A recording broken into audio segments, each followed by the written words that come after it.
গীতা তত্ত্বসার অর্থাৎ শ্রীমদ্ ভগবদ গীতা সারাংশ তত্ত্ব, দ্বাদশ অধ্যায় ভক্তিযোগ।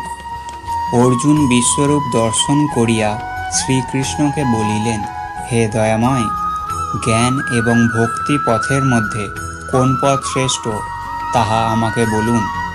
শ্রীকৃষ্ণ বলিলেন, যাহারা জিতেন্দ্রিয় হইয়া অদ্বিতীয় ব্রহ্মোপাসনা করেন, অবশেষে তাহারা আমাকে পাইয়া থাকেন।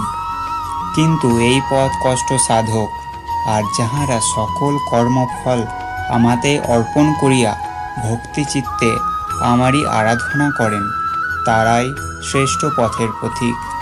যিনি কোনো জীবের প্রতি হিংসা করেন না, সকলকে সমভাবে দর্শন করেন, দয়া এবং ভালোবাসা দিয়া থাকেন, সুখে দুঃখে সমভাবে সর্ব অবস্থায় সন্তুষ্ট চিত্ত, সেই ভক্ত আমার অতি প্রিয়।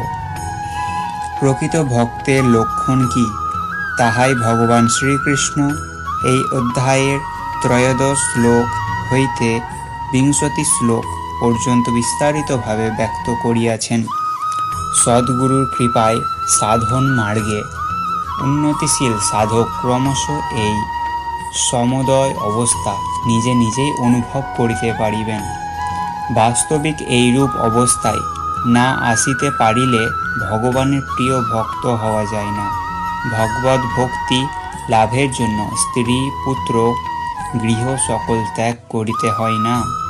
নিজ সংসারে অতুল ঐশ্বর্য থাকিলেও যিনি নিজেকে গৃহশূন্য মনে করিয়া থাকেন এবং এই অধ্যায়ের ত্রয়োদশ হইতে 20 শ্লোকের ভাবাপন্ন হন, তিনি বীর সাধক ও ভক্ত। বাসনায় সংসার গৃহে থাকিলেও বাসনা ত্যাগ করিতে পারিলে সংসার ত্যাগ করা হয়। বাসনা লইয়া মনে বাস করিলেও নিস্তার পাইবার উপায় নেই। হরে কৃষ্ণ।